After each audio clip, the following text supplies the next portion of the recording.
So I want you to figure out what is the right question. We want to make sure you answer all of your questions before you leave this training, because what I've learned in life, it's better to get it answered in here than out there. How many of you agree with that comment? Absolutely. How many of you have learned expensively out there? Yeah. It is very expensive out there. It is. And emotionally very expensive. So what I like to do is, for those of you that want us to teach something, we've got a microphone up here. You can create a line. The first people up here can start the line. You can start the flow. What would you like to learn over the next couple days so that we can do a panel, a special panel on that? Come on up. You guys can come up. You can come up. Let's go ahead. Up. Mir's a genius. So we've got speakers in. You don't have to be shy. The angles to make it happen. Pat Dunham, I'm the Tiny House Advisor, and I'm here this weekend to learn how I can monetize my Tiny House Advisor business. Okay. So how do you monetize? So this is a consulting business, a coaching business you have? Yes. Okay, and your probably biggest challenge is how do you get a customer, right?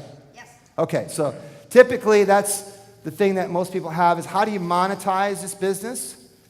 And then I also want to put the business model. Let's go over what is the 7-figure model, your coaching model. And then I also want to put in there how to get customers one-to-many. Dave, if you keep adding things, we're going to run out of paper. Well, I just know what some of the challenges are. Yes? I'm Helen Halton, and I'm writing a book about women taking back their power.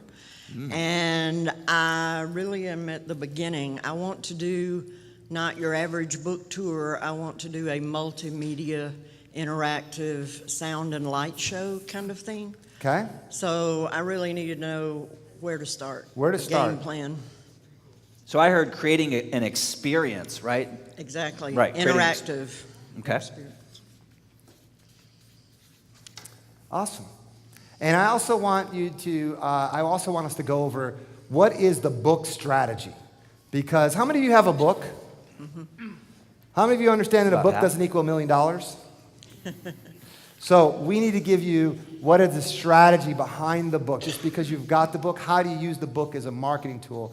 How do you use the book to not just make $1 per book? How do you take that $1 per book that you make and make 8 figures with that? So we'll go over that. I want to go from this will be the women's book, next year will be the men's book, the year after that will be the relationship book. And Now, what was the name I of want to your do live event, like seminars out after that. Okay. And what's the name of your book again? What was it called? Cosmic Orgasm. Oh, wow.